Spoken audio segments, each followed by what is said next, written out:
안녕하세요. 지한지한쌤이에요. 오늘은 동아시아사 9강 17세기 전후 동아시아 전쟁 진행해 보겠습니다. 본격적으로 수업하기 전에 좋아요, 구독, 알람 설정, 댓글까지 부탁드립니다. 감사합니다. 오늘부터 3단원입니다. 동아시아사 기준으로 3단원. 제가 동아시아사는 교과서 단원이랑 맞춰서 교재도 제작했어요.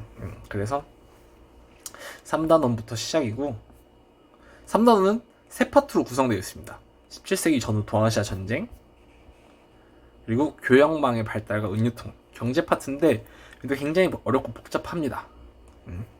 집중해서 공부해야 되고, 마지막은 사회변동과 서민문화.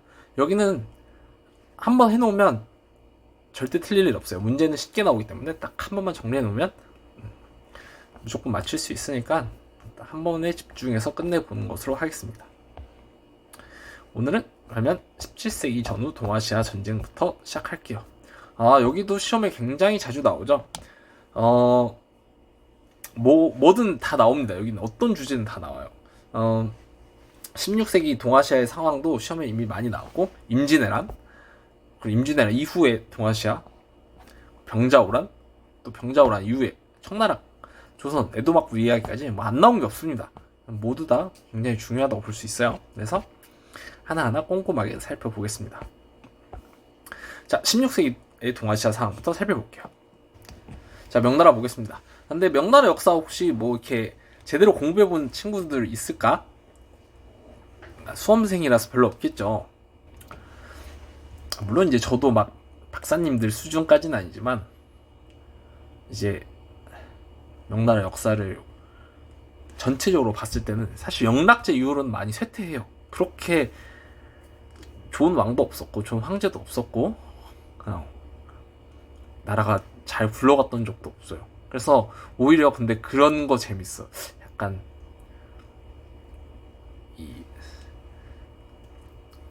망해가는 역사를 보면 사실 진짜 개판인 것도 많거든요. 막 그래서 저 명나라 말기에는 그 명나라 삼안이라고 해가지고 세 가지 기상천외한 사건들이 일어나요. 그래서 그냥 삼자 입장에서 보기에는 재밌어요. 근데 당사자 내가 중국 사람이라면 그 역사 보면 진짜 깝깝할 것 같아. 너무 개판이어가지고. 어쨌든 네, 그렇게 결론은 영락제 이후에는 명나라도 바람 잘 들 일이 없었어요. 그래서 16세기 명나라 영락제 이후에 명나라 상태를 한번 볼게요. 정치 혼란돼. 황제들은 죄다 무능해. 그리고 환관. 환관이 뭐냐면 우리나라로 치면 넷이에요. 남자분들의 거기가 없는. 근데 넷인데 보통 황제의 비서 역할을 많이 해. 황제의 최측근이지. 그러다 보니까 무능한 황제 옆에 이런 못된 환관들이 겹치면 굉장히 나라가 산으로 갑니다. 뭐 이런 경우도 있고요. 이갑제도 해체돼. 그러니까 시골의 질서가 엉망이 돼요. 시골은 또 시골 나름대로 정신이 없어. 그러니까 그냥 나라 자체가 큰 혼란이다. 이렇게 생각하면 됩니다. 그래서 이때 중요하게 보는 건 외적의 침입이에요. 명나라 16세기에는 북로남해라는 외적이 많이 침입을 했거든요. 그걸 집중적으로 볼 거예요. 북로는 북쪽의 오랑캐라는 뜻이야. 그래서 여기서 얘기하는 오랑캐는 몽골 애들.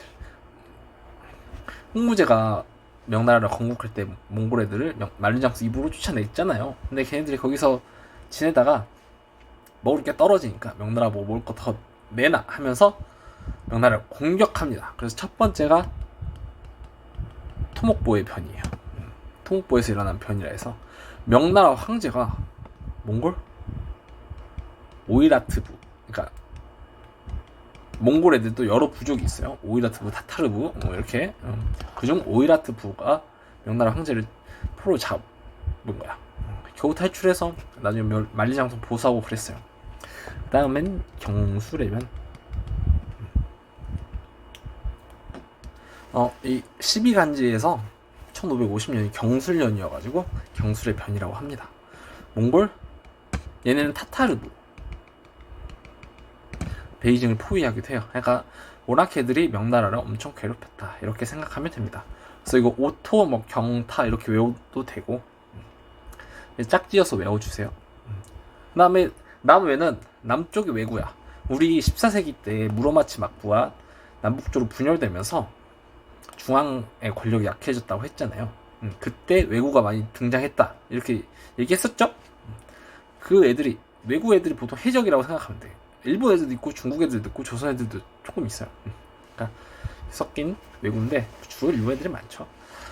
걔네들이 명나라 바닷가 가서 약탈하는 거야. 자, 그 왜구들의 활동을 한번 살펴볼게요. 닝보의 난. 그 닝보가 중국 바닷가거든요. 거기서 일본 무역선이 난을 일으킨 거야. 당연히 무역을 더 확대해달라고 한 거겠죠. 그러니까 명나라가 감한 무역, 우리 무로마치 막부랑 명나라가 감한 무역을 전개 중이었잖아. 우리 이거 은유통할 때 다시 자세히 설명해 드릴 테니까 어렵더라도 그냥 받아들여 주세요. 넓은 마음으로. 감한 무역은 이런 감합부를 발급해요. 일본 애들한테. 그러니까 이런 하나의 종이를 찢어. 그래서 이건 일본 애들이 갖고 이거 명나라 애들이 갖는 거야. 이게 감합부거든요.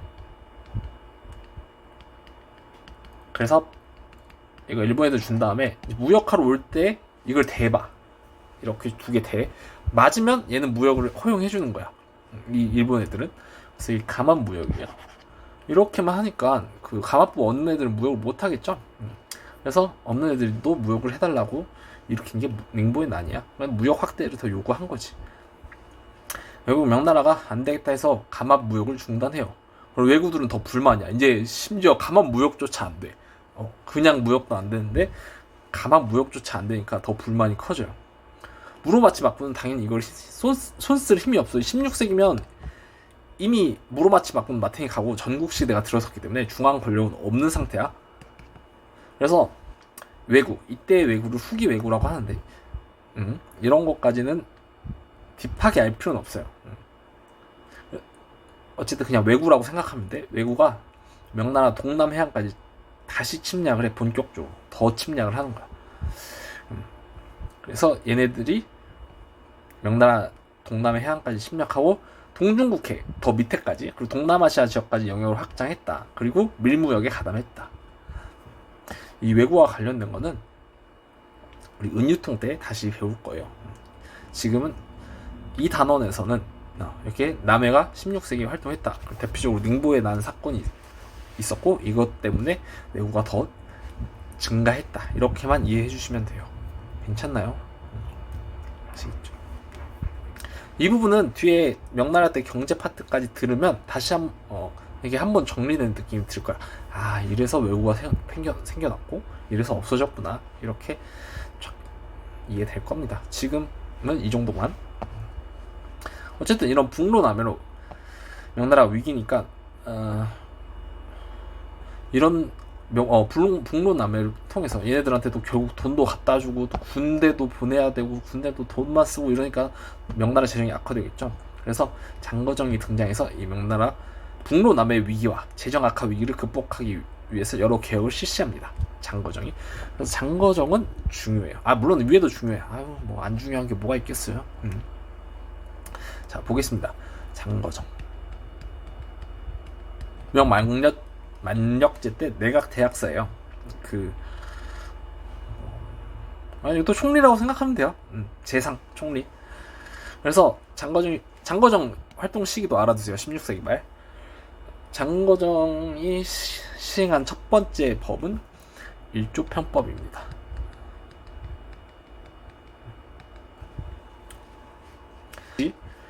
일조편법은 토지 조사를 시행한 다음에 세금을 지세, 토지세랑 정세, 인두세가 사람 머릿수대로 걷는 세금이에요.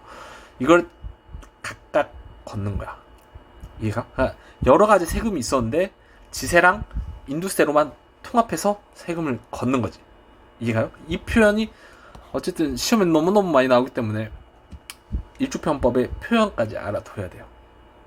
이해가요? 제 말 뭔 말인지 이해가? 일조편법의 뜻이 뭔지 이해가요? 이거 이해해야 돼, 여러분. 그냥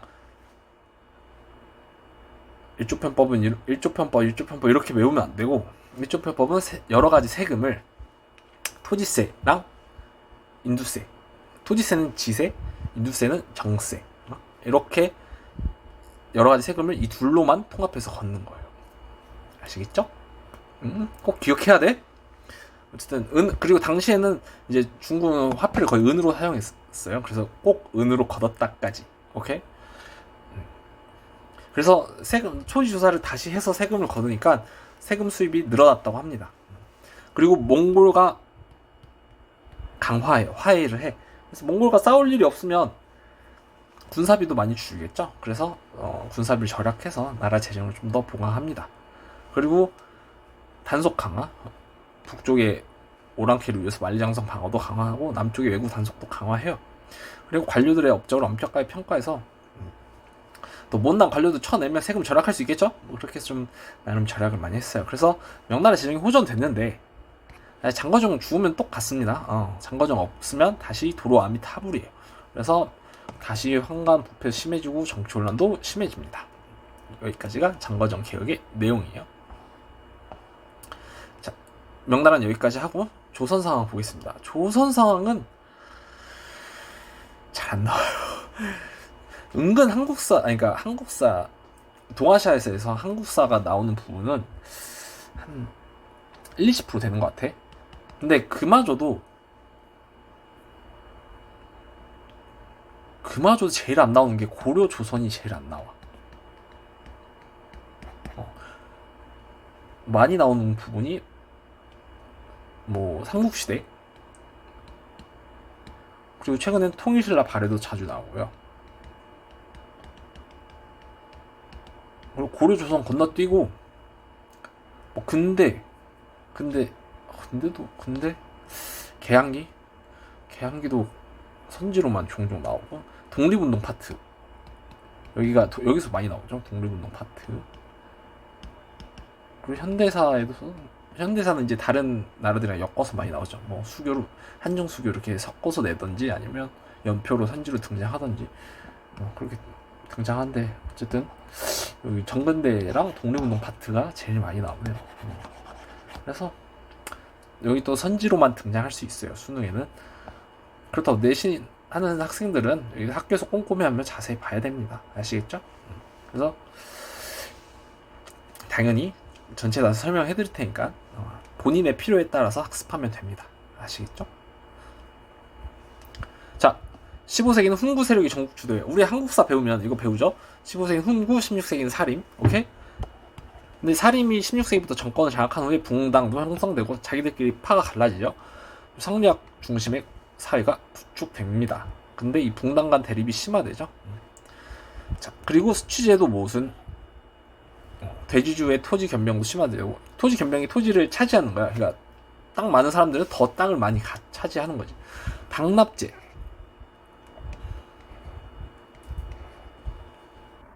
방납이 뭐냐면 공납하는 것을 막는 거예요. 막을 방자를 써서 공납을 막는 건데, 이제 조선에는 중국도 그렇고 조선에는 공납이라는 세금이 있죠. 주로 이제 특산물을 많이 받쳐. 지역의 특산물, 비단 이런 거. 근데 뭐 여러분 내륙 지방 있잖아요. 뭐 대전이던 안동이던 이런 데서는 물고기를 구할 수가 없잖아. 근데 이런 데서 물고기 내라고 하면 어떻게 되겠어요? 농민들이 미치겠죠. 그 뭐지? 농사 지을 시간도 부족한데 저기 옛날에도 차도 없잖아. 저기 바닷가까지 걸어가가지고 한 달 동안 걸어가서 물고기를 잡아와야 돼. 이런 문제가 생기죠. 그래서 지방간, 사또라고 하죠. 사또가 지방간이 나한테 돈 주면, 너네들이 돈을 모아서 나한테 돈을 주면 내가 대신 물고기 잡아서 위에다 받쳐줄게. 이걸 대납이라고 해요. 근데 이 대납이 너무 심해져. 사또가 물고기 값으로 이제 너무 과하게 뜯는 거야. 오케이? 그래서 이제 그냥 농민들이 그냥 저희가 알아서 물고기 구해서 대신 내겠습니다. 그렇게 한 거죠. 직접 내겠다는 거야. 다시. 근데 그걸 못하게 막은 거지. 그게 방납이에요. 오케이? 이해가요? 그러니까 사또들이 계속 농민들한테서 공납으로 위한 비용을 뜯는 거야. 오케이? 그게 방납의 폐단입니다. 이거 한국사 배우면 중요하게 나오죠. 결국 백성 부담이 심해져요. 이것 때문에 시행한 게 대동법이죠. 오케이? 자, 국방력 악화. 장기간 평화 및 군역제도의 모순으로 국방력 악화됩니다. 이때 군역제도의 모순도 한국사에서 자세히 배우는데 우리는 동아시아사니까 그냥 모순이 있다 이렇게 넘어갈게요. 오케이? 자, 명과 여진과 대외 관계 살펴보겠습니다. 명나라는 그냥 계속 좋은 책봉 관계예요. 별 큰 문제 없습니다. 여진과도 교린 관계, 동등한 위치에서 교류하고 있습니다. 일본과의 관계가 살짝 복잡해요. 일본과는 일단 기본은 교린 관계야. 우리는 일본과 동등한 위치에서 또 교류를 해요.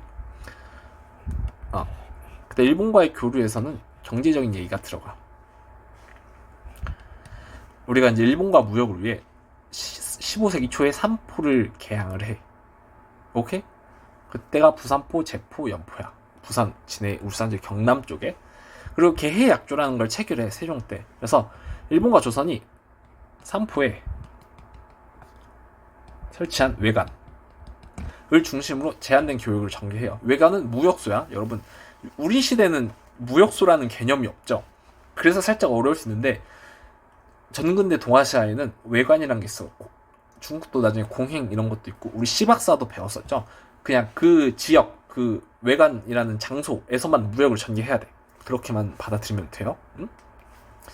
어쨌든 조선은 이 삼포, 부산포, 제포, 연포에 외관을 설치해. 그래서 일본 애들은 여기서만 무역을 해라. 그리고 사는 곳도 지정해줘. 이 사는 곳, 활동하는 범위, 이 외관 중심으로 벗어나지 마라. 오케이? 이렇게 정해줘요. 이렇게 무역을 합니다. 오케이? 그래서 이게 15세기 초야. 15세기 초인지 알아야 돼요. 근데 제한된 무역을 하다 보니 승에 안 차요, 일본 애들이. 그래서 일본 애들이 무역 확대를 요구해. 조선 정부도 이 이상은 받아들여줄 수가 없어. 그래서 애초에 근데 정근대 동아시아는 무역을 별로 천시해. 안 좋아해요. 그리고 상인들은 좀 하층민으로 바라봐. 상업 활동하는 걸. 중국이나 한국이 특히. 그래서 무역 통제를 강화합니다. 더 열어주진 않아. 그리고 조선한테도 부담이잖아. 물건 다 내주면. 그쵸? 그래서 일본 애들이 삼포에서 외란도 일으키고, 삼포 외란, 을묘년에 또 난도 일으켜요. 이게 을묘외변이라고. 그냥 일본 애들이 사고 쳤다고 생각하면 돼. 삼포 외란, 을묘외변 연도까지 확인해주세요.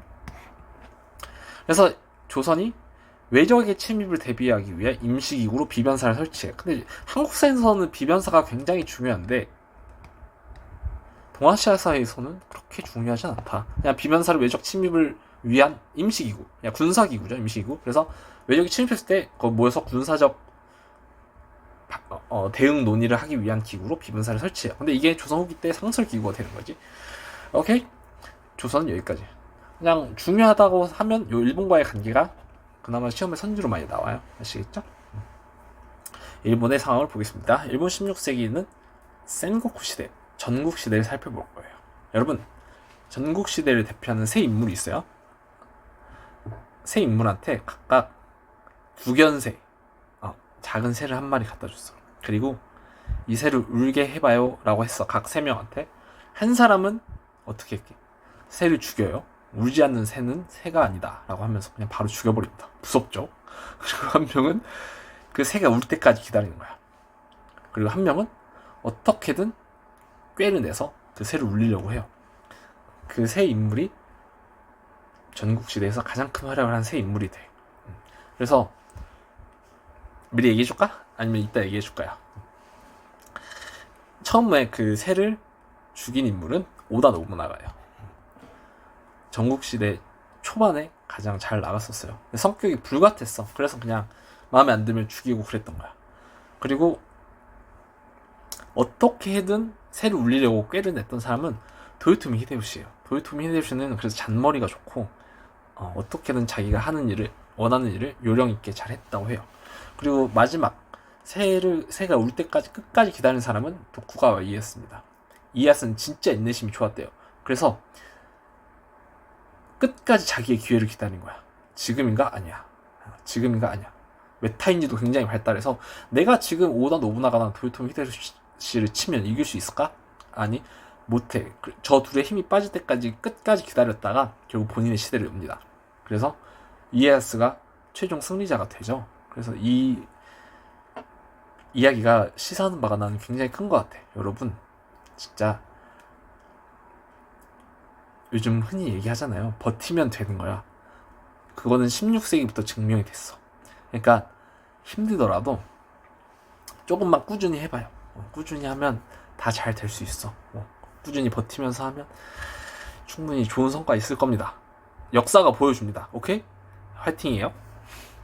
자, 센고쿠 시대 이야기를 한번 사담이지만 재밌게 들어보려고 해봤어요. 그러면 본격적으로 센고쿠 시대 이야기 시작하겠습니다.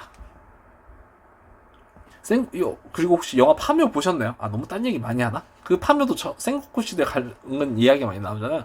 그래서 수능 끝나고 안 본 친구들은 파묘도 한번 보세요. 그거 진짜 재밌어. 자, 이제 쓸데없는 얘기 하고 시작할게요. 오닌의 난이라고 무로마치 막부 시기에 쇼군 후계자를 둘러싸고 자기네들끼리 싸워요. 그래서 1467년부터 1477년까지가 오닌의 난인데, 오닌의 난이 발발한 1467년부터 센고쿠 시대가 전개됐다고 봅니다. 물론 이것도 학자들마다 시기가 달라. 우리 교과서는 이렇게 본다 이거예요. 오케이? 이 센고쿠 시대를 우리말로 하면 전국 시대야. 이 전자는 싸움 전자예요. 그래서 싸움의 시대야. 누구끼리 싸웠기에 센고쿠 다이묘들끼리 싸운 거야. 센고쿠 다이묘는 이 큰 땅을 자기 마음대로 경기도만 해요. 자기 마음대로 관리하는 다이묘예요. 왕이고 막 쇼군이고 이미 다 힘이 없어. 천황이고 쇼군이고 힘은 없고, 센고쿠 다이묘는 그냥 자기 지역에서 왕처럼 지내는데, 자기 지역을 다스리면서 그래서 군사, 행정, 사법, 세금 다 하면 자기 지역에서 자기 마음대로 해요. 그래서 여기도 센고쿠 다이묘가 있고 여기도 센고쿠 다이묘가 있을 거야. 그럼 둘이 싸워서 이긴 사람이 이 땅 차지하기, 이렇게 하는 게 센고쿠 다이묘 시대예요. 오케이? 이해가죠? 그걸 패권 다툼이 진행되던 시기라고 해. 그래서 서로 이 100년간 1467년부터 1590년까지 100년간 센고쿠 다이묘들끼리 서로 싸우기 시작합니다. 그래서 이 중간에 조총이라는 걸 도입해요. 총이야, 총. 여러분 임진왜란 영화 명랑 보면 총 나오죠? 그 총, 조총. 일본 애들이 이걸 포르투갈로부터 도입합니다. 이거 연도랑 내용 다 알아야 돼요. 그리고 대표적으로 나가시노 전투가 있죠. 오다 노부나가랑 도쿠가와 이에야스랑 짝짝꿍하고 저기 다케다 가스요리라는 기마부들을 격파합니다. 얘네가 이겨요. 오다 노부나가가 승리해요. 근데 오다 노부나가가 죽는데 왜 죽냐면 부하한테 배신당해서 죽어요. 그래서 죽고, 그러니까 여러 부하가 있겠죠. 어떤 부하는 혼노지의 변, 자세히 기억이 안 나네요. 교과서에 안 나오는 사람은 나도 모릅니다. 어쨌든 누구한테 칼 맞아 죽고, 또 다른 부하 도요토미 히데요시가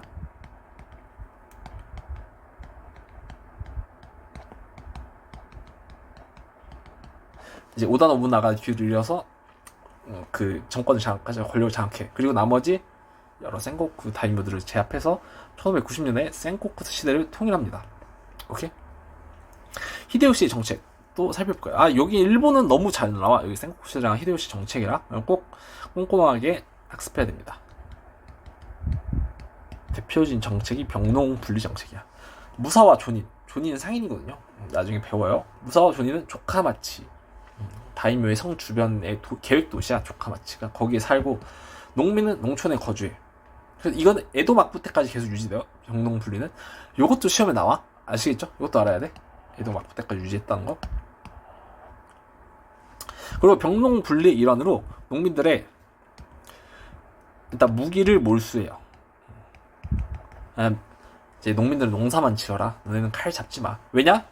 농민들이 하극상 일으킬까봐 불안해서 그런 거야. 오케이? 그리고 신분 이동도 금지해요. 농민은 평생 농민입니다. 오케이? 농민들이 쿠데타 일으킬까 무서워서 그래요. 그래서 이것 때문에 하극상의 풍조가 사라집니다. 하극상 알죠? 밑에 사람이 위에 사람 치는 걸 하극상이라고 합니다. 그리고 토지 조사를 시행해서 전국적인 토지 조사를 시행해서 도량형도 통일하고요. 쌀을 재는 단위겠죠. 토지 단위도 통일해. 그리고 연공 세금의 기준도 다시 마련해. 그래서 어느 지역에 농산물이 이만큼 나오면 세금 이만큼, 이만큼 나오면 이만큼 이렇게 정해줘요. 그래서 전국적인 토지 조사도 시행했다. 이것도 시험에 나오니까 어쨌든 다 알아둬야 됩니다. 아시겠죠? 16세기는 여기까지 할게요. 꽤 많네. 아니야, 우리 할 수 있어. 꾸준히 해 나갑시다. 그리고 여러분, 오늘 그 질문이 들어왔는데, 그 이제 1월부터 한 학생들은 상관없지만 이 4, 5, 6 지금 이제 시작한다는 학생들 있잖아요. 그러면 그 학생들은 국영수 공부할 시간도 부족한데 인강을 다 듣기가 너무 부담스럽다는 거야. 내 거 말고더라도 뭐 EBS든 다른 사설 인강이든 보통 개념만 30강이 넘는데 한 강당 1시간 50분 되죠? 50분에서 1시간? 그러면 얼마야? 모르겠어요. 어쨌든 50분씩 30강 특히 역사는 개념량이 많잖아. 보통 넘더라고. 그걸 다 듣기가 부담스럽대. 여러분, 그쵸. 이게 1월이면 상관없는데, 지금, 그리고 특히 반수생도 아니고 고3들은 수시하느라, 이렇게 하는데, 개념 강의 30강짜리를 지금 다 듣는다? 불가능합니다. 이거 시간이 너무 낭비야. 가능은 하겠지만, 국영수 공부해야 되지, 수시 준비해야 되지, 재수생들도 국영수가 더 중요해요. 제가 항상 얘기하죠. 대학은 국영수로 가는 겁니다. 근데 이제 그 와중에 개념 강의를 다 듣겠다는 건 나는 비추야. 너무 비효율적이고 시간 다 잡아먹고. 그래서 제가 항상 드리는 말씀이지만 제 교재로 스스로 먼저 공부해보세요. 그냥 제가 이렇게 말로 풀었었기 때문에 혼자서 공부하는데 아무 부담 없이 썼거든요. 그래서 여러분 이미 그 제 교재 노베이스인데 혼자서 공부하고 좋은 성적 받은 분들 많아요. 그러니까 내가 역사 처음이에요. 괜찮아. 이걸로 하면 훨씬 시간도 줄고 교과서에 나온 모든 내용 학습할 수 있어요. 공부하다가 모르는 건 나한테 질문해도 좋고 내 거 인강 찾아봐도 좋고 아니면 뭐 EBS 인강 찾아봐도 좋아요. 그러니까 모르는 부분만 인강 찾아봐서 추가 설명 듣는 걸로 하면 시간도 훨씬 절약되지 않을까? 나는 그런 방법을 추천해. 지금 시기에는. 오케이? 아시겠죠? 그러니까 여러분 시간이 얼마 없잖아요. 150일 정도밖에 안 남았다는데 효율. 오케이? 그리고 화이팅 합시다. 그러니까 이것도 필요한 부분만 찾아서 들으세요. 임진왜란 파트입니다. 임진왜란은 시험에 어렵게 안 나와요. 그냥 이게 임진왜란인 거 알아? 이렇게만 물어보기 때문에 살짝 살펴보겠습니다. 임진왜란의 배경. 우리 도요토미 히데요시가 센고쿠 시대를 먼저 통일했죠. 근데 아직까지도 히데요시가 왜 임진왜란을 일으켰는지에 대한 원인은 여러 가지로 추측돼요. 확실하진 않고. 근데 뭐 이제 교과서에는 몇 가지 이유가 있지. 일단 권력 강화.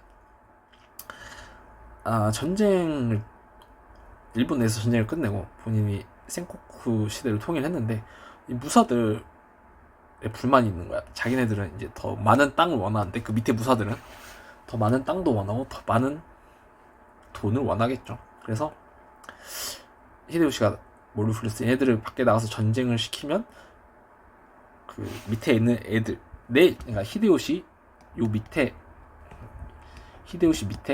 부하들이 있을 거 아니야?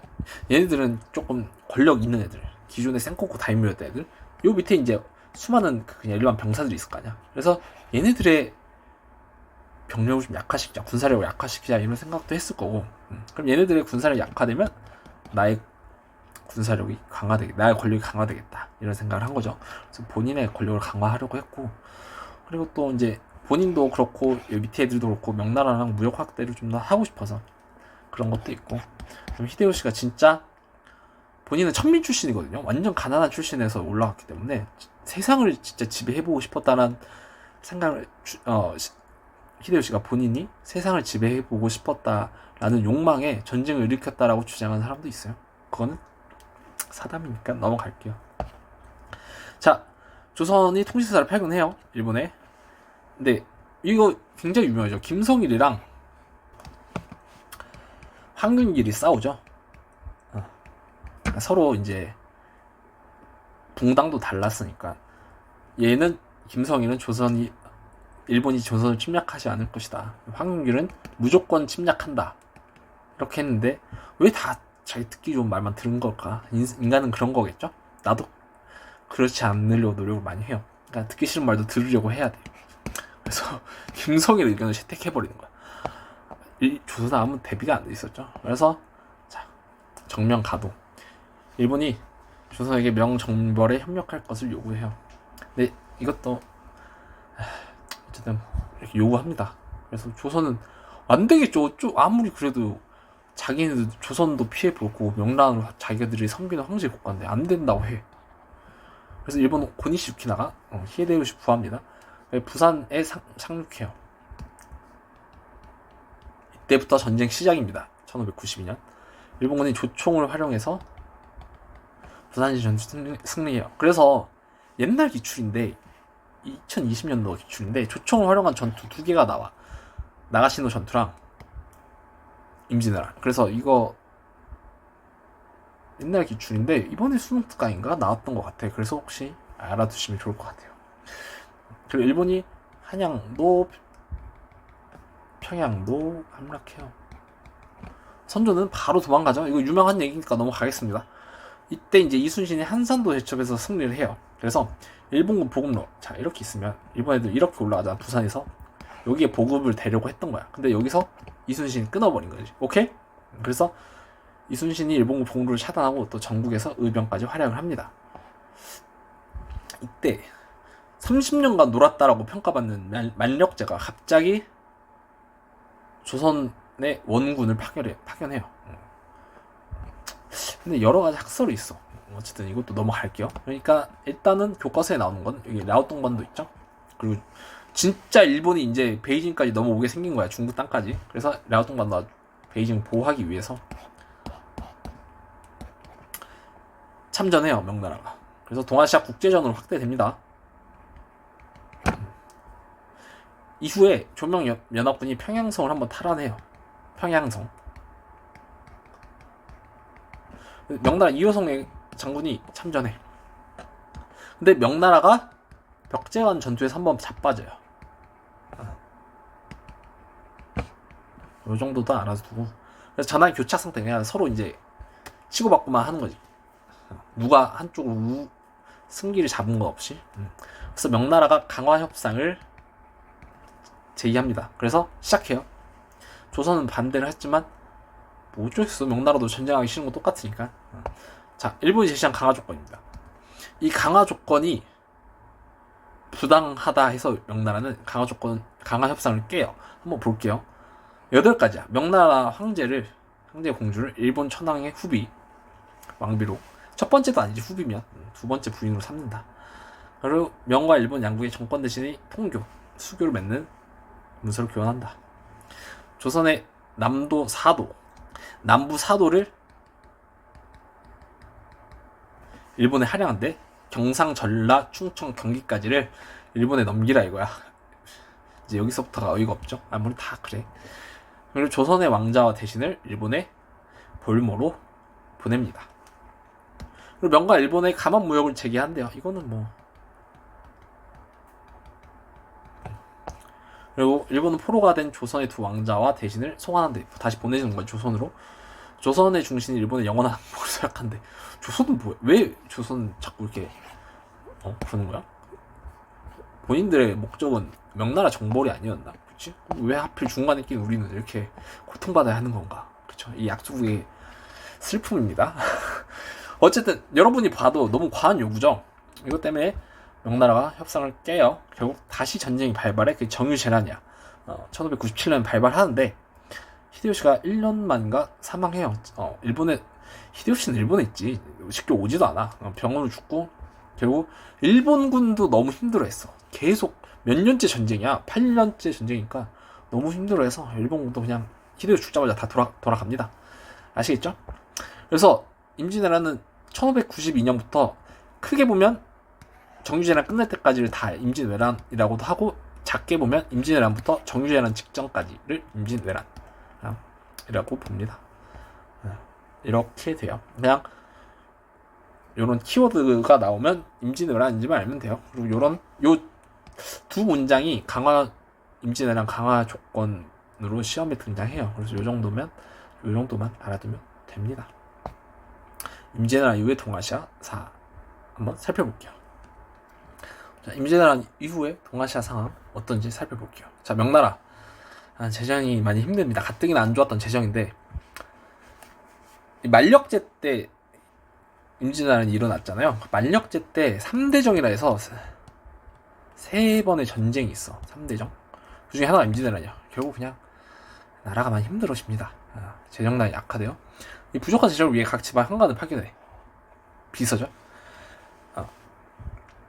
그러니까 세금을 또 무리하게 거두니까 농민들 이제 가뜩이나 없는데 세금 더 걷으니까 화딱지 나가지고 농민복이로 합니다.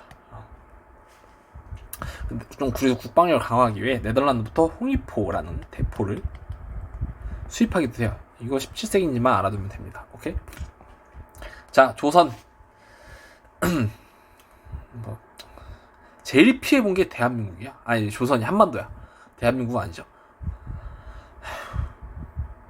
그래서 여러분, 이 전쟁은 절대 일어나서도 안 되겠지만 더욱 안 되는 건 조선 한반도에서 일어나면 안 된다 라는 걸 강조하면서 인구 감소, 토지 황폐화, 조선인들이 일본 노예로 많이 끌려갑니다. 재정 악화가 심해. 뭐 우리나라 똑같아. 뭐 남은 게 뭐가 있어야 재정이 이제 토지도 없고 이제 땅도 다 불타버려가지고 쌀도 안 나오는데 당연히 재정이 약화되겠죠.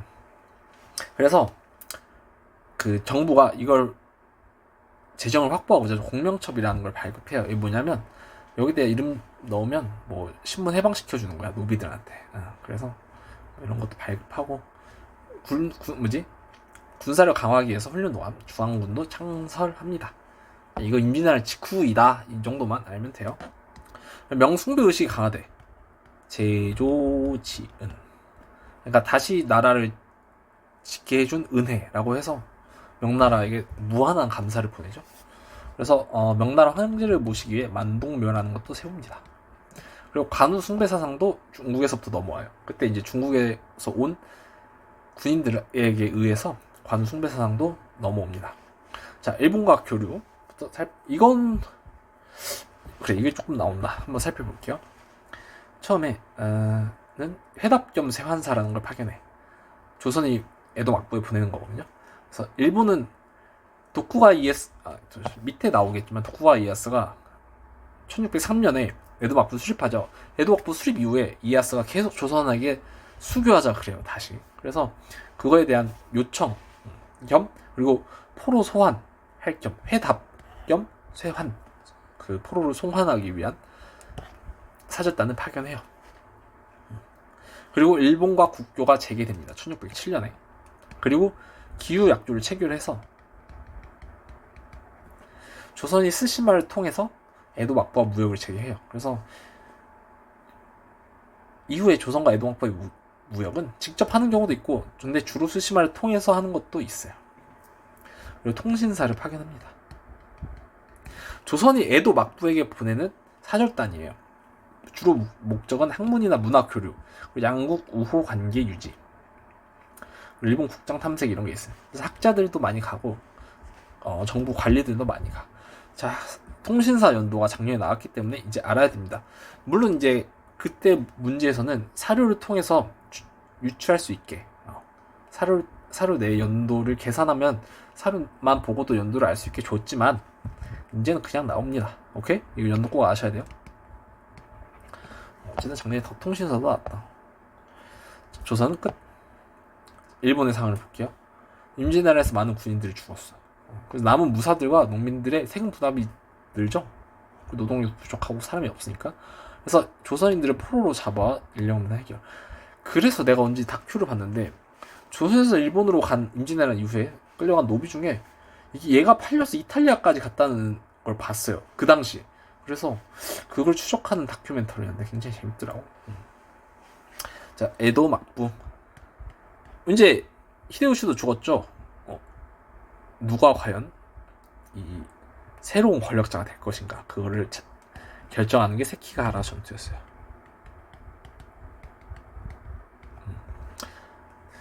서군의 이시다 미스나리, 얘가 이제 도요토미 히데요시의 아들이 도요토미 히데요리인데 그 히데요리를 모시는 이시다 미스날이라는 군인이 있었고, 토쿠가와 이에야스는 또 따로 있어요. 동군 서군. 누가 할게요? 당연히 이에야스가 이깁니다. 그래서 토쿠가와 이에야스가 에도 막부를 수립해요. 여러분 디즈니 플러스에 혹시 쇼군이라는 드라마 알아? 제가 바빠서 1화만 보고 말하는데 굉장히 재밌던데? 이제 이 에도 막부에 관한, 그리고 토쿠가 이에야스에 관한 이야기인데 굉장히 잘 만들었더라고요. 그래서 여러분 역사 좋아하면 수능 끝나고 한번 보는 걸 추천해요. 어쨌든 1603년에 에도 막부가 수립됩니다. 그리고 중요한 거, 이제 역사적으로 중요한 거, 후금이 성장을 하죠. 저기 이제 한반도 북쪽에 여진족이었던 애들이 슬금슬금 다시 성장합니다. 명나라가 약해지니까. 그래서 누르하치라는 인물이 팔기제를 정비해서 여진족을 통일해요. 여진족도 여러 부족이 있는 걸 다 통일해서 후금이란 나라를 건국합니다. 당시 수도가 허투알라예요. 알아둡시다. 죄송. 자, 후금 이야기는 또 정묘호란 때 가서 자세히 할게요. 그리고 임진왜란 이후 문물 교류인데 여기도 시험에 종종 나와요. 그래서 특히 요 빈칸 뚫어놓은 부분은 중요하니까 한 번씩 살펴보겠습니다. 일단 명나라에서 조선은 심은용이라는 장수가 와요. 그래서 얘는 정유재란 당시 조선에 파병된 명나라 장수인데 조선 궁궐 축조 사업에 도움을 줍니다. 일본에서 조선으로 온 애들.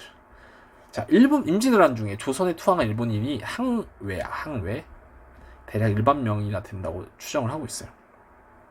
그 중에 김충선이라는 인물이 중요합니다. 일본 이름으로는 사야가거든요. 이제 조선으로 넘어와서 조선의 화약 제조법, 조총, 사격수 이런 걸 전파해요. 그리고 이때 일본으로부터 고추나 담배 같은 신작물도 많이 전래됩니다. 자, 그럼 조선은 일본한테 어떤 걸 줬냐? 일단 일본이 문화재를 약탈해가요. 조선 거. 그런 것도 있고, 도자기, 서적, 금속, 활자 이런 거. 인적자원 약탈, 유학자, 도공, 도자기 만든 애들, 목수, 한지, 제작공, 인쇄공 다 끌고 갑니다. 일본으로 그냥 가차없이 끌고 가. 오케이? 여기서 이제 몇몇 유명한 사람들이 등장해요. 도공 중에는 이삼평이라는 인물이 중요합니다. 그래서 이제 끌려가서 일본에서 아리타 자기라는 도자기를 생산해요. 그 아리타 지역에서 나와서 아리타 자기거든요. 양반 유명하니까 알아두고, 유학자 중에는 강항, 정유재한테 끌려가서 얘는 후지와랑 세이카랑 교류합니다. 우리 유학 때 배웠죠? 성리학 때. 그래서 강항도 중요하니까 알아두고, 김환은 임진왜란 때 일본으로 끌려간 인물인데 일본 행정 재정 업무에서 활약을 했다고 합니다. 이 정도 알아두면 될 것 같아요. 넘어가 보겠습니다. 정묘병자호란이에요. 자, 정묘병자호란, 여기도 시험에 굉장히 많이 나오죠. 여기는 어떤 게 공부해야 되냐? 첫째, 순서. 연표로 굉장히 나옵니다. 이게 선후관계가 복잡하기 때문에 정묘호란 이전부터 병자호란 끝날 때까지 그 선후관계를 세세하게 학습해야 되고요. 둘째, 관계, 인물과의 관계. 인물 중심으로 학습하는 게 좋아요. 그러니까 홍타이지랑 인조, 광해군 얘네들 중심으로 어떤 소현세자까지 어떤 일을 했었는지 이때 중심으로 학습하면 됩니다. 첫 번째가 순서, 두 번째가 인물. 그래서 인물은 최근에 인조랑 홍타이지 관계를 시험에서 물어본 적도 있기 때문에 인물까지 꼭 학습해 주세요. 자, 그럼 정묘호란부터 시작하겠습니다. 정묘 예전에 정묘호란의 원인이 되는 후금이 건국합니다. 누르하치라는 인물이 팔기제라는 걸 정비하고 여진족을 통일해요. 근데 여진족이 후금을 건국한 때까지는 여진족이었는데 자기네들이 훗날 이름을 만주족으로 바꿔요. 그래서 같은 애들이야. 이름만 달라. 이렇게 이름만 지금 애들이 바꾼 거예요. 그래서 후금을 1616년에 건국합니다. 수도가 허투알라예요. 자, 이 팔기제를 조금 자세히 살펴볼게요. 이거 여러분 기억나나요? 24학년도 수능 때 그거 풀어본 학생들 있나? 팔기제 문제 진짜 기가 막혔죠. 나는 그 문제 보고 감탄을 금치 못했어. 여러분도 나중에 한번 기출문제 아직 안 풀어본 학생들은 꼭 풀어보세요. 진짜 그거 풀면 평가원의 문제는 평가원이 내는 문제는 아름답다 이런 느낌을 받습니다. 팔기제를 기가 막히게 출제를 했는데 풀어본 학생들만 들으세요. 안 풀어본 학생들 넘어가. 내 얘기 듣지 마. 이 스포할 수 있으니까. 이 팔기제를 숫자로 구분했죠. 그래서 이제 팔기제 포함 여러 가지 힌트를 통해서 팔기제를 유추할 수 있었는데 뭐 600명씩 8명인가? 8명씩 600명씩 해서 총 4,800명의 군대를 조직했던 걸로 기억해요. 문제에서. 그래서 그러면 이걸 나누면 총 8개의 부대가 나타나는구나. 그게 팔기제구나 하는 문제였어. 기가 막히지 않나요? 그래서 여러분 꼼꼼하게 공부해야 되고 기출문제도 따로 꼭 공부해야 돼요. 기출문제를 통해서 평가원의 개념을 어떻게 문제로 출제하는지를 알아야 됩니다. 어쨌든 그런 일이 있었다. 팔기제는 후금과 청나라까지 행정 군사 조직입니다. 어떻게 하냐면 후금의 남성을 8개의 깃발로 나눠요. 교과서에 가면 8개 깃발 그림이 있습니다. 그래서 근데 1500구제 뭐 이런 거랑 비슷해. 여기에 또 아까 그냥 그 수능에 나온 대로 600명씩 도 각 깃발에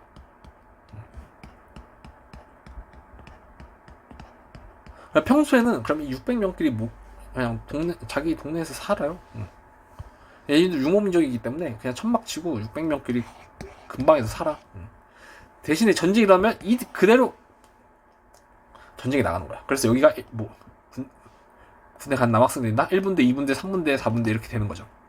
사는 거 행정 조직이 그대로 군사 조직이 되는 거야. 오케이? 이해 가죠? 이게 팔기제다. 알아둡시다. 그러면 후금은 건국 이후부터 명나라랑 치고받고 싸웁니다. 그래서 1616년부터 싸웠다고 생각하면 돼요.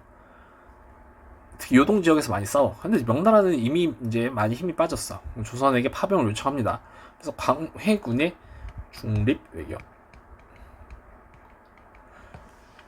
그 영화 광해 본 적 있나요? 거기에 나오죠. 이병헌 연기한 광해군. 근데 광해군이 뭐 이제 역사적 평가는 여러 가지 갈려요. 그래서 그런 걸 떠나고 영화는 영화니까 그렇죠. 어쨌든 광해군의 중립외교. 그래서 광호국립을 파병하되 후금과 직접 전투를 피할 것을 지시를 해요. 그래서 사흘 후 전투에서 조명연합군이 집니다. 후금 애들 싸움 진짜 잘해요. 여러분 최종병기 활 보셨나요, 영화? 그게 굉장히 매섭고 날래고 싸납게 생겼죠. 내가 그거 봐도 무섭더라. 그러니까 싸움 바로 집니다. 그 강홍립은 바로 후금에 항복해요. 후금이 야호동 지방 차지합니다. 이제 명나라는 더 파병 보내달라 그래 조선에. 근데 이제 그 뒤로는 안 보내요. 못 보내지. 조선 또 어떻게 보내? 어차피 죽을 뻔한데, 그쵸? 그래서 후금과 우호 관계를 유지해요. 자, 여기까지가 후금 건국 이후 후금과 명나라까지 관계예요. 그럼 조선의 상황을 보겠습니다. 조선은 임진왜란 직후에 광해군이 즉위해. 그래서 토지 대장 및 호적을 재정비하고요. 한국사 시간 때 배웠죠. 궁궐 및 성곽을 수리해요. 이때 창덕궁을 다시 짓죠. 경복궁은 못 짓고. 중립외교 후금과 명 사이에서 중립외교를 펼칩니다. 근데 이제 서인이 뭐 여러 가지 이유가 있지만 뭐 대표적으로 광해군의 중립외교랑 자기 계모를 가둔 거. 뭐 어쨌든 그 이름이 생각이 안 나네. 그거를 가지고 서인이 광해군에게 불만을 가져요. 그래서 그 두 가지 때문에 인조반정. 여러분 인조반정 연도도 꼭 알아둬야 됩니다. 그래서 서인이 정변을 일으켜서 광해군이 폐위되고 인조가 즉위해요. 오케이? 자, 그러면 1623년에 인조가 즉위했어. 그 뒤로 어떻게 됐냐? 이 모문룡이라는 명나라 장수의 군대가 조선 평안도 앞바다에 있는 가도라는 섬에 주둔합니다. 이 연도도 꼭 알아야 돼. 왜 왔냐? 모문룡은 후금을 정벌하고 랴오동 지방을 되찾기 위해 왔대요. 그런데 어차피 인조는 그 집권 이후부터 친명배금이야. 후금을 배척하고 명나라랑 친하게 지낸다는 거예요. 응? 그래서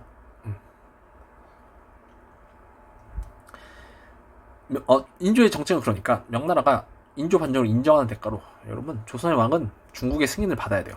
그래서 명나라가 인조 반정을 인정하는 대가로 조선에게 모문령과 함께 후금을 공격해달라고 요구해. 그러니까 모문령은 뭐야? 자, 여기서 정리 한번 할게요. 모문령이 인조 반정보다 1년 앞서서 가도에 들어왔잖아. 그래서 인조 반정된 뒤에 어차피 인조는 침령 배금 정권이잖아. 침령 배금 정책이잖아. 그래서 명나라가 인조 보고 모문령이랑 함께 후금을 쳐달라고 요구를 한 거야. 여기까지 이해가요? 응? 인조가 명예 요구를 수용하죠. 아니 후금 입장에서 어떻게 써? 조선은 뭔데? 나대? 이렇게 되는 거죠. 오케이? 자, 여기 다시 한번 정리해 주세요. 모문령이 인조 반정이 일어났는데 모문령이 인조 반정보다 1년 먼저 들어왔어. 그래서 이제 모문령이 1622년에 들어서고 그 다음에 인조 반정이 일어나서 인조가 왕이 되고, 인조는 어차피 침명 배금 정책을 하니까 명이 인조를 왕으로 인정하는 대신에 같이 모문령이랑 인조랑 손잡고 후금을 쳐달라고 한 거야. 여기까지 이해가죠. 그래서 후금이 불만을 갖고 있어. 그래서 후금이 조선을 공격한 게 정묘호란임이에요. 정묘호란. 여기는 후청이 아니라 후금이야. 그것도 구분해서 알아주셔야 합니다. 조선의 관군이나 의병이 후금에 겨우 대항해서 형제 관계를 체결해요. 당연히 후금이 형입니다. 조선은 동생이에요. 자, 근데 이제 1636년에 홍타이지가 청나라를 건국하고 스스로를 황제로 칭해요. 이걸 칭제 건원이라고 해. 뭐 그렇게 어려운 말은 필요 없습니다. 어쨌든 본인이 황제가 돼. 황제는 동아시아의 하나예요. 그래서 명나라 말고 나한테 이제 4대 해라 이런 거죠. 조선한테 청나라가 난리가 납니다. 여러분 영화 병자호란 봤죠? 그 이병헌이랑 김윤식이랑 싸우는 거. 조선 내 척화론 화의를 배척하는 거예요. 그러니까 싸우자는 거지. 윤집이라는 인물이 청과 싸우자. 명과의 의리를 저버릴 수 없다. 이런 주장을 했고, 주화론 최명길, 이병헌 배우가 최명길 역할을 했어요. 청과 화해하자. 그 청과 싸워서 조선 땅 다 없어지는 것보다는 그냥 차라리 비굴하게라도 사는 게 낫지 않겠냐. 이게 주화론이에요. 화해를 주장하는 거죠. 누구의 목소리가 더 컸을까? 척화론이 목소리가 더 큽니다. 척화론의 주장이 채택돼요. 그래서 조선이 청의 군신관계 요구를 거부합니다. 굉장히 잘못된 선택이었죠. 홍타이지가 직접 조선에 내려옵니다. 인조는 남한산성으로, 이거 성남이랑 광주 이쪽이 있죠. 피신에 향전합니다. 정묘호란 때는 왕족들은 이미 강화도로 넘어갔었어. 피난을 갔어. 근데 북방민족이기 때문에 후금이 바다를 건널 수가 없어요. 건너는 방법을 몰라. 그래서 이번에도 강화도로 피난을 가려고 했던데, 이번에는 청나라 애들이 강화도로 가는 길을 먼저 막아버렸어. 강화도면 여기 인천이에요. 이 가는 길을 청나라 애들이 먼저 막아버려. 그리고 이미 피난 갔던 애들도 함락됩니다. 어쨌든 인조는 강화도 가지도 못하고 결국 남한산성에 피신한 거야. 오케이? 근데 이거는 뭐 이게 중요한 내용은 아니니까, 결론 인조가 남한산성으로 피신을 갔다. 피난 갔던 왕비나 다른 왕족들도, 강화도로 피난 갔던 애들도 이미 함락됐다. 조선 구원군마저 청에게 패배했다. 어떤 상황이냐면, 남한산성이 있으면 이걸 여러 겹으로 청나라가 애들이 둘러싸요. 그러니까 이 밖에서 들어오는 구원군도 안으로 못 들어와. 여기서 45일 버티죠. 45일 영화 보면 여기서 막, 그래서 닭을 많이 이제 먹을 게 없으니까 닭까지 끓여 먹어서 남한산성의 삼계탕이 유명하다고 합니다. 왕이 먹었던 닭 아니겠습니까? 어쨌든 아니 어쩔 수 없죠. 이제 먹을 게 없어. 45일 지나니까 닭도 없어. 이제 어떻겠습니까? 이제 항복해야죠. 왕은 굶겨 죽을 순 없지 않겠습니까? 그래서 인조가 삼전도, 즉 서울에 가면 있어요. 삼전도에 나가서 항복을 합니다. 이것도 굉장히 유명하죠. 인조가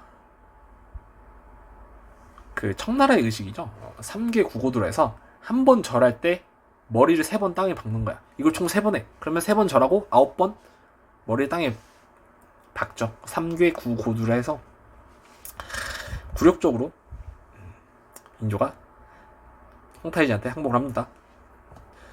당연히 청과 군신관계 신결하고 명나라랑 국교가 단절돼요. 질 거 뻔했어. 이렇게. 그리고 조선의 소현세자 및 여러 문무백관들 여성분들이 포로로 잡혀갑니다. 소현세자랑 복림대군까지 같이 가. 그러니까 인조 아들 둘이었죠. 둘 다 같이 가요. 여기까지가 정묘 병자호란입니다. 정묘호란 이후의 상황 청나라 따로 보고 조선과 에도막부 살펴볼게요. 자, 중국의 상황을 볼게요. 명나라는 결국 흔들흔들 하다가 1644년에 이자성의 농민군에 의해 멸망합니다. 그리고 청나라가 베이징을 점령해요. 이때 명나라 장수였던 오삼계가 도와줘. 그리고 청나라도 이제 베이징으로 천도해. 청나라가 본격적으로 만주에서 중국을 내려온 다음에 중국 전체를 직접 통치하게 됩니다. 강희시 때는 두 가지 난이 있죠. 이거 시험에 굉장히 많이 나와요. 3번의 난. 3번이라고 하면 이 번이 지역이에요. 그래서 큰 지역을 오삼계 상가이 경정충이라는 인물한테 하나씩 나눠줬어. 근데 얘네가 청나라한테 이제 불만을 가진 거야. 뭐 여러 가지 이유가 있어요. 사람 사는 일이 다 그래요. 마음에 안 들면 서로 그런 거고, 역사가 사람이 있었던 일이다 보니까 이런 사소한 이유, 그러니까 개인적인 이유로도 큰 일이 일어나고 그래요. 재밌죠. 이게 역사가 재밌는 이유예요.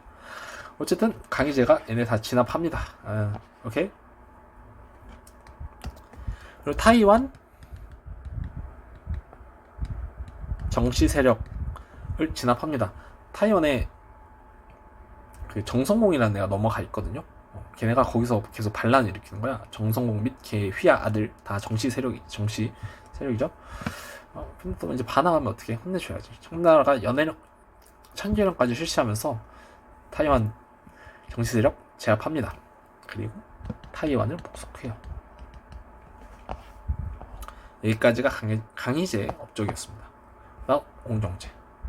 이 강희제부터 옹정제, 건룡제를 강건성세라 해서 강희제부터 건룡제까지 성스러운 시기라 해서 청나라 최전성기예요. 그래서 이 세 인물의 업적은 알아둬야 됩니다. 이 세 인물 때가 가장 잘 나갔어요, 청나라가. 옹정제, 지정은제, 전국실시. 자, 일주편법은 정세랑 지세를 따로 이 두 개만 세금으로 걷었는데, 청나라 들어서는 정세를 지세, 토지세에 합쳐서 은으로 징수한 거야. 이러면 누가 불리할까? 부자들이 불리해요. 부자들은 땅이 많기 때문에 땅에 비례해서 세금을 더 내야 돼. 대신 좀 가난한 농부들, 소장, 작은 땅을 갖고 있는 사람들은 오히려 머릿수로 내던 세금은 안 내고 땅으로만 세금을 내니까 세금 좀 적게 내죠. 그렇게 해서 부자들이 조금 피해를 봐. 어쨌든 그러면 밑에 있는 그 좀 하층 농민들, 소장농들은 먹고 살기 편해졌다. 이렇게 볼 수 있습니다. 이것 때문에 청나라 인구가 늘었다라고 얘기하는 역사학자도 있어요. 결론, 지세만 냈다. 뭐로? 은으로. 자, 일주편법 지정은 둘 다 은으로 낸 것도 알아야 돼요. 이거 18세기 초야. 전국 실시된 게 시기까지 알아야 됩니다. 모든 걸 알아야 되죠. 그리고 대의강미록이라는 책도 편찬해요. 우리는 만주족이지만 위대하기 때문에 중국 한족 애들을 지배하는 걸 하는 것이 당연하다. 뭐 이런 겁니다. 그래서 옹정제 때 편찬됐다. 이런 것도 알아두면 좋고요.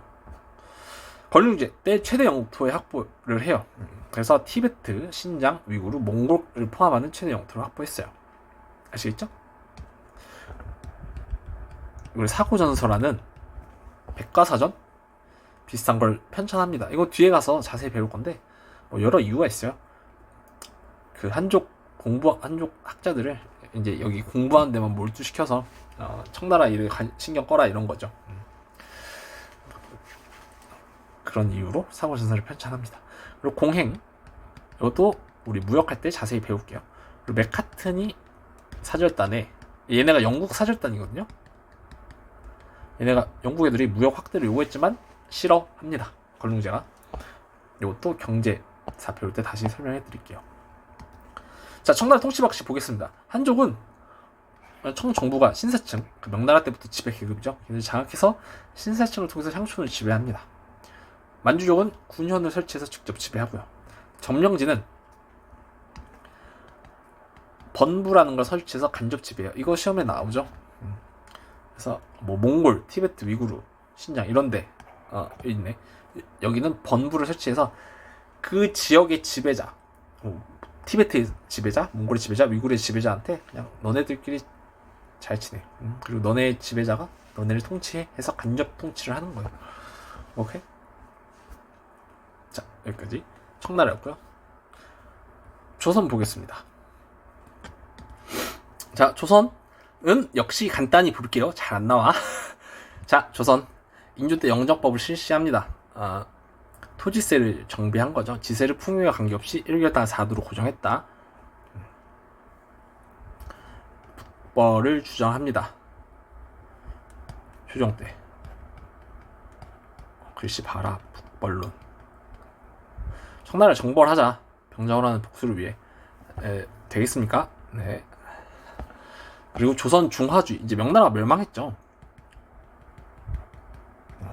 조선이 중화. 한족의 문명을 계승했다. 우리가 작은 중국이다. 이런 게 조선 중화주의입니다. 오케이? 숙종 때 대독방 확대 시 아까 얘기했죠. 그 박납의 폐단을 개선하기 위해 실시한 게 대동법이에요. 광해군 때 실시됐는데 숙종 때 전국 실시됩니다. 그래서 뭐 곡물을 토산물 대신 이제 특산품으로 안 되고 쌀이나 동전으로 납부를 해요. 한국이 발생합니다. 이때 숙종 때 집권 분당이 한번에 교체돼. 그러니까 정권 교체라고 생각하면 돼. 지금 입장에서 왼쪽 오른쪽 왔다 갔다 하죠. 그것처럼 숙종 때도 왼쪽 오른쪽 왔다 갔다 하면 돼. 그냥 표현이 그런 겁니다. 자, 그리고 영조 정조는 영조가 균역법을 실시하고요. 군포를 2필에서 1필로 깎아준 거예요. 그리고 탕평책을 실시해. 좀 여러 인재들을 고루 등용하기 위해서 탕평책을 실시한 거예요. 붕당의 폐해를 개선하기 위해 실패합니다. 영조 정조 때 살짝 나아지지 그 뒤로 다시 나아질 바가 없어요. 그리고 정조 사후에 세도 정치가 전개됩니다. 특정 가문이 권력을 독점해요. 조선은 이미 이제 많이 이때부터 기울었어요. 정조 사후부터. 군사제도, 이 비변사의 기능이 강화됩니다. 아까 얘기했죠. 임시기구로 출발했지만 임진왜란 때 전쟁이 그 8년인가 6년인가 계속 있었잖아.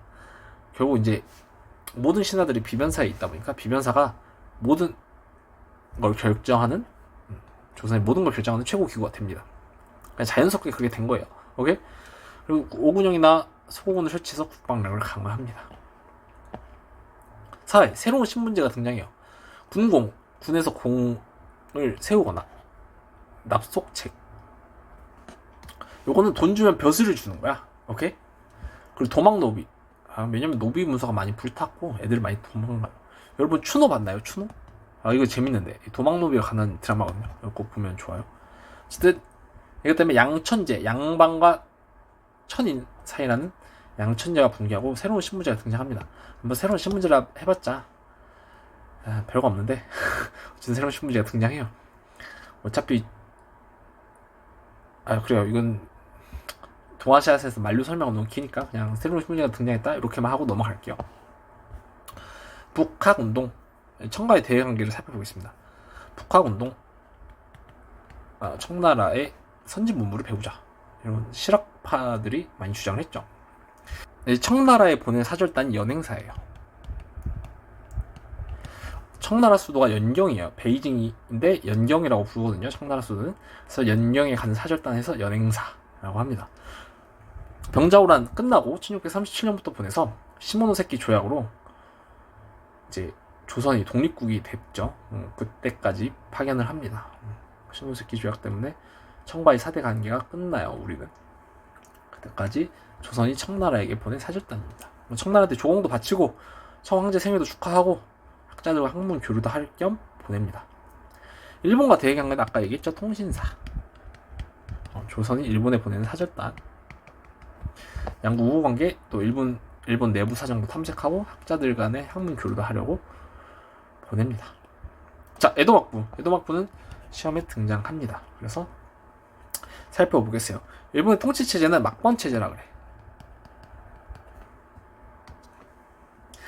막부는 이 막번에서 막은 쇼군이 막부의 중앙과 막부의 직할지를 지배한다는 거고, 지방은 다이묘가 자기의 번을 통치하는 거예요. 번이 영지거든요. 그냥 자기 땅, 다이묘 땅을 통치하는 거예요. 대신 세금만 내면 돼. 꼬박꼬박.